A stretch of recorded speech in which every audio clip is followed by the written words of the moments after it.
Florida State is in a very curious position with Mike Norvell. It has not gone the way that you thought it would go after the undefeated season. It's been tough sledding in the ACC. You just lost to Stanford, which is pretty embarrassing with it being Stanford. No knock on the good folks out there in Nerd Nation.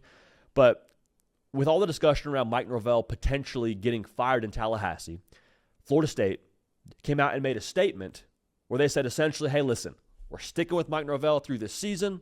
We'll reevaluate after the season. But Mike Norvell, we're behind you until the end of the season. Then we'll talk about it and we'll figure things out. We'll kind of take inventory. This doesn't smell right to me. It doesn't. And I appreciate the fact that they came out and made the statement. I think it probably helps quiet noise down around your team.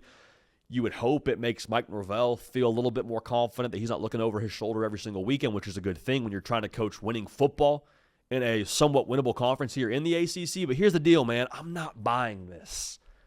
I'm not buying this in the sense that I don't think that they're just straight up lying, but I think we're all a lot more reasonable on Monday than we are on Sunday. Isn't that pretty fair to say? Like Saturday, the emotions of the game are running hot. If you played a night game, they run hot into Sunday morning. Right around 5 p.m. on Sunday is when we sort of take a deep breath, we exhale, we look forward to the next week, and then by Monday, we're much more reasonable. The emotions have sort of dialed back a little bit. Notice, though, when do head coaches typically get fired throughout the course of a week? Sunday.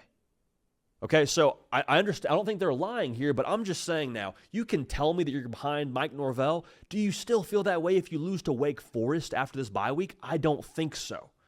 I'm not telling you to make a move, but what I am saying is as other big jobs open up, like Florida, we're all watching Auburn. I hate to say it out loud, but we're watching LSU. Penn State's open. Do you really, as your Florida State, sitting there, thinking you may not have your right head coach, want to get behind those schools that are going to probably more than likely be after coaches that you're after? I don't think that's a good idea. And I think that the good people at Florida State know that's not a good idea. And I like Mike Norvell. I root for him openly. But here's the thing. It's Florida State. You don't have to settle for mediocrity. You don't have to settle for 6 and whatever. Like, you can be a team that legitimately contends for not just the ACC, but like college football playoff and beyond every single year. The fact that we're even talking about the Mike Norvell buyout, north of $50 million, plus hiring a new coach, which would put you at a sum of right around $100 million all in with firing Mike Norvell and bringing in a new coach, like that speaks to the resource power of Florida State. The fact that we're talking about this speaks to the prowess of that place. Besides the logo, the tradition, the pageantry, all the things that come with a place like Florida State, you don't have to settle right now, Florida State.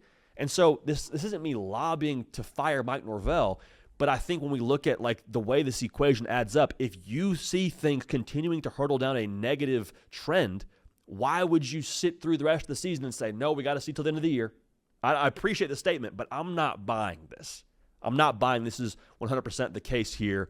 If Florida State goes out and loses to Wake, and they lose to Clemson, then they lose to Virginia Tech, like we're going to just say, okay, nope, I understand that the body's cold, but we're going to just keep on waiting until this thing finishes the season because we said we'd finish the season, and we want to make sure we honor that statement. I don't think that's 100% the case. So I don't think they're lying, but I think that you lose to Wake Forest, this conversation becomes a little bit different, and we're looking at Florida State potentially being an open job before the year ends. All right, so it's morbid, it's unfortunate.